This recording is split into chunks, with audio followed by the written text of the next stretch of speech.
Dandelion Dreams Homestead. My name is Erica and today we're going to be doing a little bit of an egg shuffle.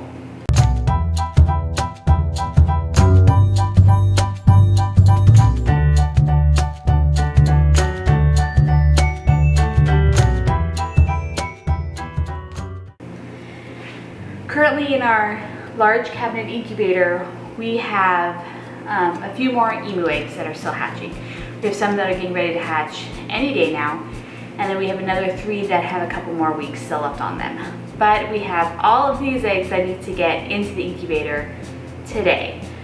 So we're going to be moving our emu eggs from the cabinet incubator to our little styrofoam incubator where we hatch out all of our eggs, and then we're going to be putting these ones in.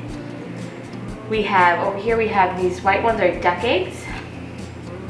Usually tiller ducks are kind of a little like off-white, and they're kind of waxy feeling.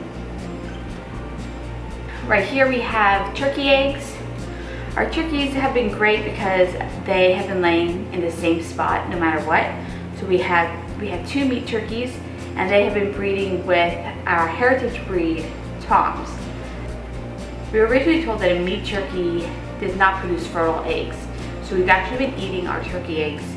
But then we found out from a huge group of other people that all said that if the hen is a meat turkey and the tom is a heritage breed, then they can actually produce. It's that the toms, if they're the meat turkey, their legs are too short and they're too fat to properly fertilize eggs.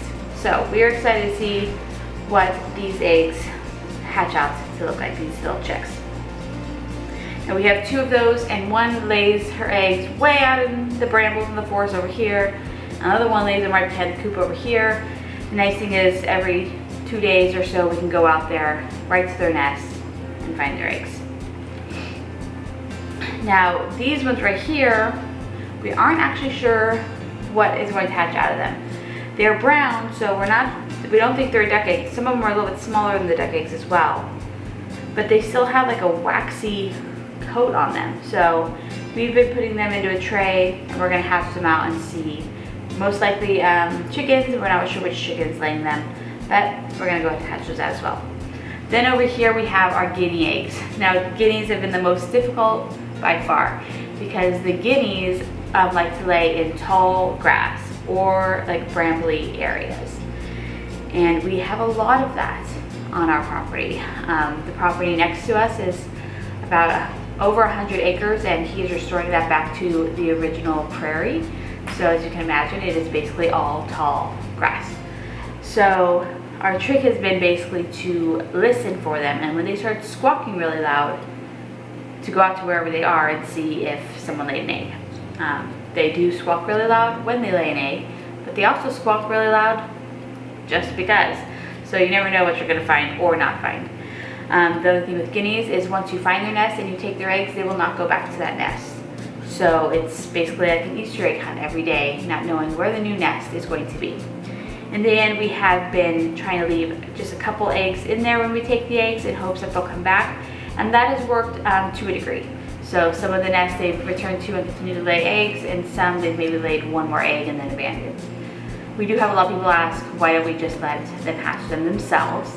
And we would love to do that, but then we would only get 1 clutch of eggs and they would be done. This way we get a lot more chicks, and then we can also sell chicks. The thing with the guineas is that they're notoriously bad moms. First off, we found multiple nests with all the eggshells broken. So something is getting to those nests.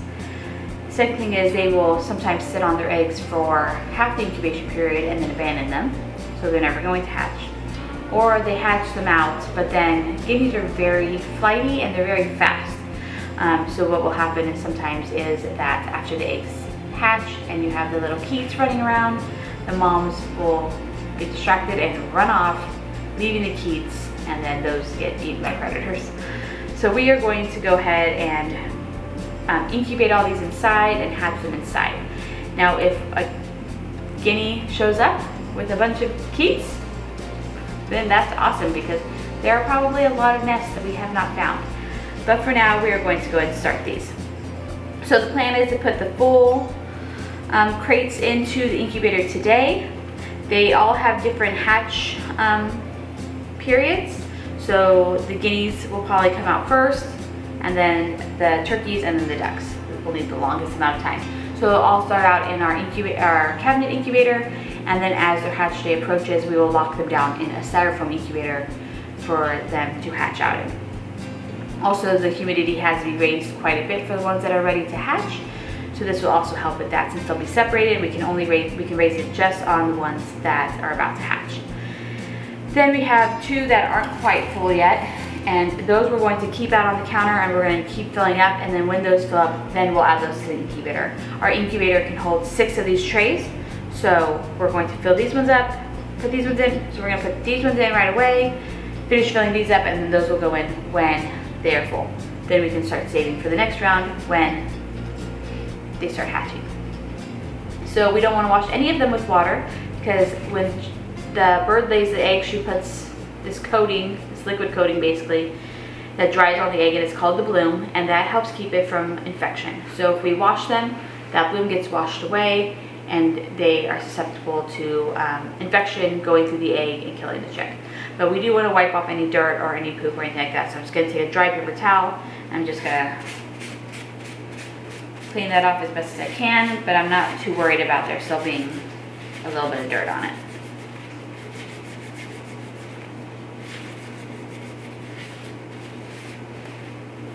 All right, and that is ready to go.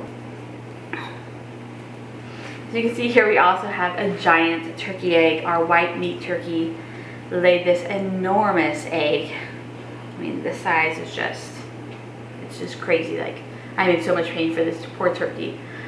But we're going to go ahead and put it in the incubator as a little experiment to see what's going on. There might be 2 eggshells in there. It might be an egg inside of an egg. Definitely feels something kind of hard in there. So there's a good chance nothing's going to happen with this egg. But it'll still be fun to see what happens. All right, well, first thing we're going to do is we're going to move over to our hatcher and our incubator over there, and we're going to start moving the emu eggs into the hatcher.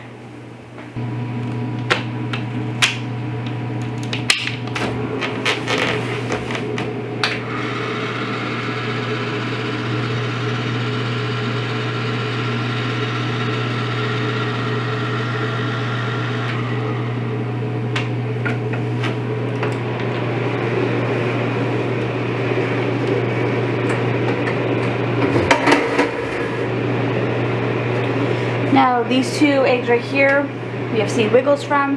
These 3, we haven't seen anything happening with those ones. But we're hoping that there's still chicks ready to hatch. I like to just lay them on the ground and whistle at them and see if there's anything going on in there.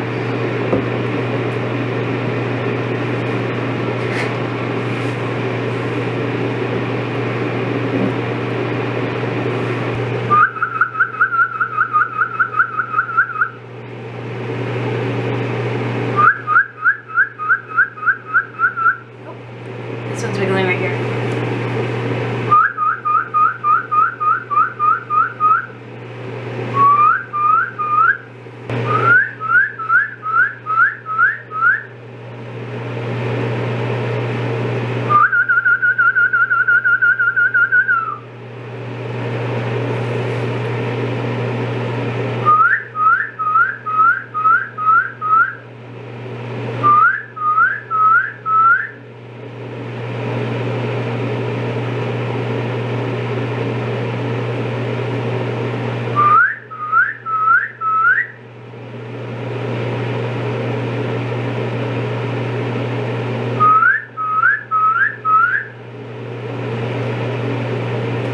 That one's wiggling too now.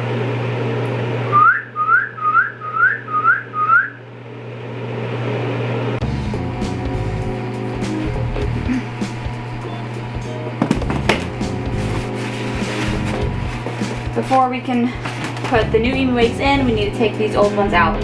None of these have hatched or shown any sign of life, so it's time for them to move on.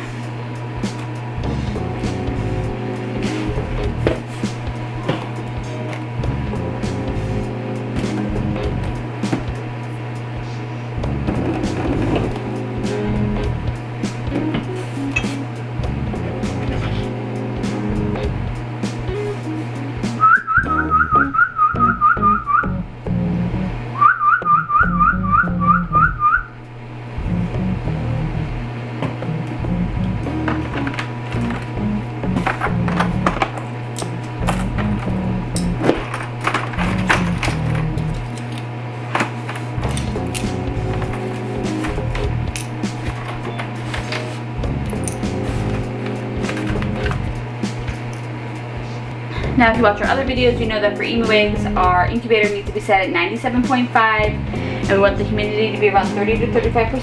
So we're just going to add a little bit of water to each of these.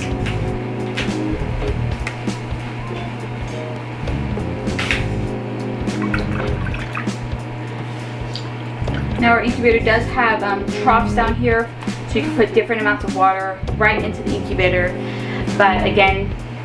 But here in Missouri, the humidity rises and drops so much that this is constantly going up and down. I'm constantly having to adjust how much water is in here. If I put the water down here in the troughs, then I would have to completely take everything out to dump the water out.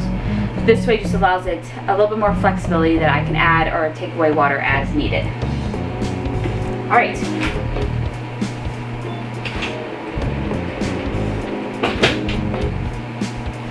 Now, these thermometers here have proven to be unreliable. We always want our digital thermometer to match up with our mercury thermometer. So this one has been dependable. So we're going to go and put this one in here with this, and this is also going to help us monitor our humidity. Now we're ready to put our emu eggs in here, and then keep an eye on it.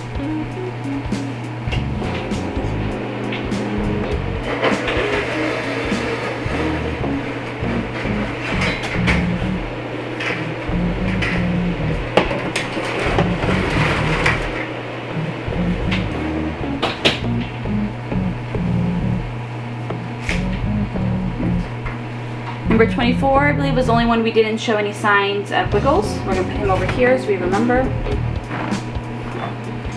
But all these four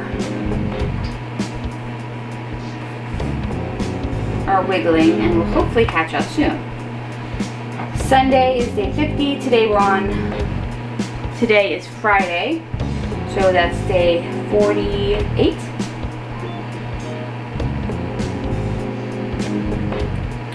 So hopefully today, tomorrow, or Sunday, we'll have 4 to 5 baby chicks. Now, along with the ones that are due to hatch on Sunday, April 24th, we have 3 more, and these ones are due to hatch not till May 8th. But we are going to add them to the incubator as well because we need the cabinet incubator. So these ones are going to be here. Now that they're in this cabinet incubator, we will have to hand turn them 3 times a day until they hatch. So I set alarms on my phone so I don't ever forget. We do it once right when I wake up, once around 3 o'clock, and then once right before we go to bed. So this gives us 8 eggs in our incubator. I really don't want any more than this in here because then it's really hard to control the temperature and the humidity. So we are going to put the lid on. We're going to keep an eye on it and make sure that the temperature and humidity is correct. And for the first day, we're going to check on it pretty much all the time. Just constantly checking to see if everything's correct. Alright, now that the eggs are in the incubator, now we're going to take our tray for our cabinet incubator and we're going to remove these pipes. And this is where we're going to set our egg trays in. Alright, so currently this incubator is set up for the emu eggs, so they have these pipes dividing the different spots so that the trays can rotate without the eggs just rolling all around. But we do not need those for these trays. So we're going to remove the screws.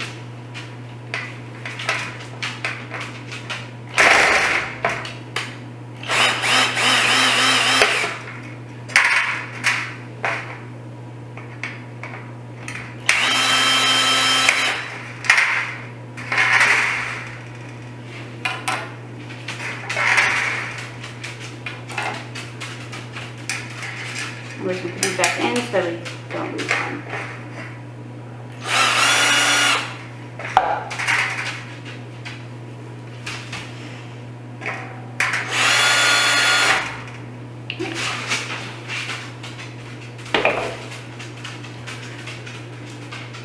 We're going to start with our turkey eggs.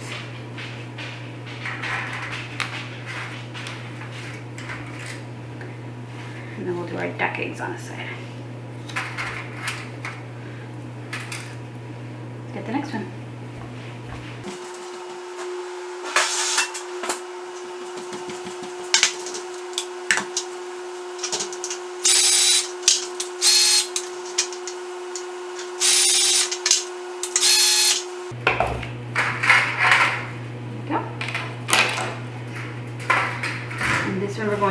put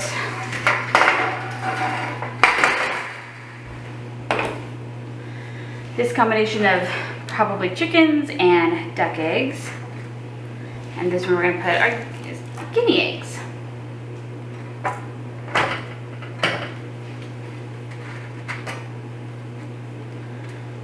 Actually, I want to turn this to give it a little bit more of a buffer between those screws. Alright, now the reason why we're trying to get these in right away is because the probability of hatch drops significantly after 2 weeks after they've laid. So we want to get them in within 2 weeks of finding these eggs. Now in the past we've had a horrible hatch rate with our Muscovy duck eggs and our turkey eggs. So we're trying some new things and hoping that our hatch rate is higher this time. Last time we just did in the styrofoam incubator. And I've been reading a lot about dry hatching, so that's what we're going to try. We're going to try to dry hatch these, which means not putting any water in the incubator, and our humidity level here is so high anyway that it should be fine. But that is what we're going to test with these this round. So we're going to get these two, go ahead and set up in the incubator, and then these ones will stay out for a little bit longer until we can get those full.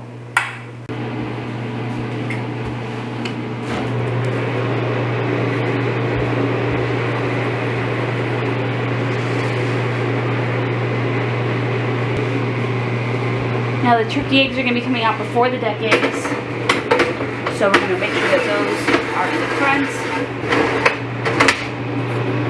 And I think I'm actually going to rotate this to the middle so it's not hitting the side.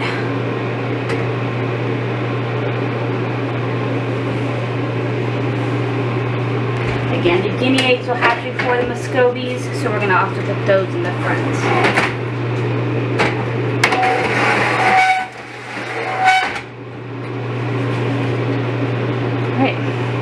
Take this out because we don't want the water in there. And we're going to close it up.